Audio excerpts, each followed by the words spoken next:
हरे कृष्णा। प्रतिकूलता में भी भगवान का विधान होता है, लेकिन हर कोई देख नहीं पाता है। जो शुद्ध भक्त होते हैं ना, वो ही देख पाते हैं। अब विधान कैसे होता है, ये हम कैसे समझें? तो आइए समझते हैं।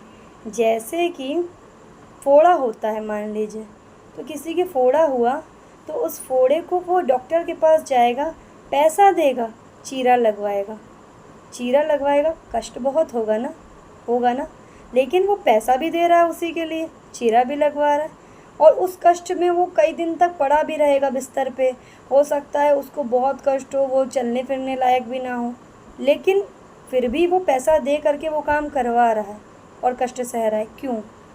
इसलिए क्योंकि उसको पता है कि अभी ये बहुत बुरा हो रहा है मेरे साथ, अभी बहुत कष्ट सहना है, लेकिन एक आस है कि अभी जब ये ठीक हो जाएगा ना फोड़ा, तब सब चीज़ें ठीक हो जाएंगी, तब हमारी प्रॉब्लम पूरी तरह से ठीक हो जाएगी। फोड़ा ठीक होने के बाद हमारे कोई दिक्कत नहीं होगी, बाद के लिए आराम हो जाएगा।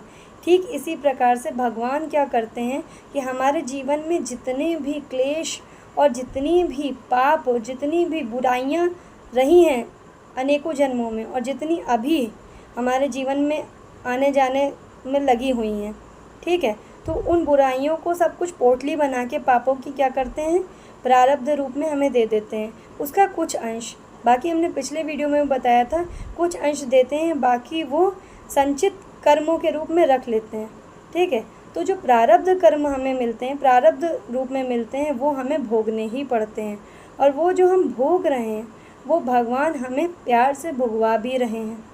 लेकिन प्रतिकूलता में भी भगवान का विधान क्या है? विधान ये है कि हम उसको भोग करके जल्दी से निकल जाएं, ताकि हम शुद्ध हो जाएं और शुद्ध होकर भगवान के धाम वापस चले जाएं। अब अगर हमारे पास पापों की पोटली रही तो हमें तो फिर यहीं फंसे रहना पड़ेगा ना।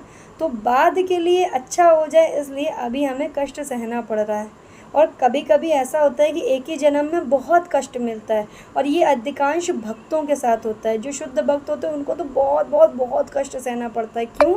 क्योंकि उनका जीवन कष्टमय है, पर अब उनका अंतिम जन्म है, अब उनको फिर जन्म नहीं लेना पड़ेगा। इसलिए ये जितनी प्रतिकूलता आती है ना, वो सब भगवान के विधान के रूप में ही आती हैं। भगवान पहले से ये सब डिसाइड करके रखे हैं कि ये जितना प्रतिकूलता आएंगी सब भोग भाग के इसी जन्म में ख़त्म हो जाए, आगे के लिए अच्छा हो जाए। हरे कृष्ण, राधे राधे।